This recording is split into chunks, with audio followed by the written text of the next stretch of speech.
నేను చంద్రబాబు నాయుడు గారికి, నారా లోకేష్ గారికి నా మనసులో మాట చెప్తున్నా. అన్నా, మనం అధికారంలోకి వచ్చిన తర్వాత మనకు అడిగి చాలా మంది వస్తారు, కానీ స్థానిక ఎన్నికల్లో మనం కాస్త గట్టి కష్టపడితే 100కు 100 గెలిచే అవకాశం ఉంది. కాబట్టి స్థానిక ఎన్నికల్లో మొదటి నుంచి తెలుగుదేశం పార్టీ జెండా ఎవరైతే మోస్తున్నారో, కష్టం ఎవరైతే చేస్తున్నారో, కేసులు ఎవరైతే పెట్టించుకున్నారో, పార్టీ అధికారంలోకి వస్తుందా రాదా అని తెలియకున్నా కూడా తెగించి పోరాడారో, స్థానిక ఎన్నికల్లో మీరు సర్వేలు చేసి వారికే టికెట్లు ఇవ్వండి ఒక ఎమ్మెల్యేగా కోరుతూ ఉన్నా. మీరు ఎవరికైతే కష్టం చేసే కార్యకర్తలకు ఇస్తారో వారిని మా భుజాల మీద పెట్టుకుని గెలిపించే బాధ్యత మేము తీసుకుంటాం. మరీ ముఖ్యంగా నెల్లూరు రూరల్ నుంచి నేనే ప్రారంభిస్తూ ఉన్నా. నెల్లూరు రూరల్ లో నా జోక్యం ఎక్కడా ఉండదు.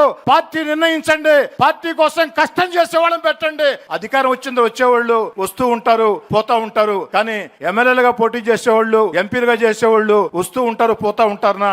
కొంతమంది మీతో గట్టిగా ఉంటారు, కానీ ఆ కింద కూర్చున్న ఆ జెండా మోసిన కార్యకర్తలు ఈ రోజు మీరు వర్చువల్ మహానాడు పెడితే ఆ యొక్క ప్రాంతాల్లో ఒక పండుగ వాతావరణంలో సాగుతూ ఉంటే అక్కడ కూర్చుని ఏదైతే మీరు చెప్పే మాటలకి నిన్న లోకేష్ గారు ఉపన్యాసంకి హోరెత్తారు, బాబు గారు మాట చెప్పారు, దానికి హోరెత్తారు. కాబట్టి ఆ కార్యకర్తలే పార్టీ సొంతం.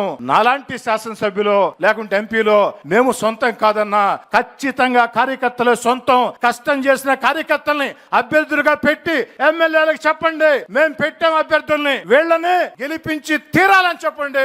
అప్పుడు నిజమైనటువంటి కార్యకర్తలకి న్యాయం జరుగుతుందని కోరుకుంటూ, భవిష్యత్తులో నారా లోకేష్ గారు ఇంకా ఉన్న స్థితికి రావాలని, నారా చంద్రబాబు నాయుడు గారు ఇంకా కూడా ప్రజలకి ఆయురారోగ్యాలతో సేవలు అందించాలని, వారి నేతృత్వంలో అద్భుతంగా మహోద్భుతంగా ఆంధ్రప్రదేశ్ ముందుకు సాగుతుందని మనసా వాచా నమ్ముతూ మీ అందరి వద్ద సెలవు తీసుకుంటూ బెల్లు కొట్టనటువంటి కేశవన్నకి ప్రత్యేకంగా ధన్యవాదాలు తెలియజేస్తున్నాను.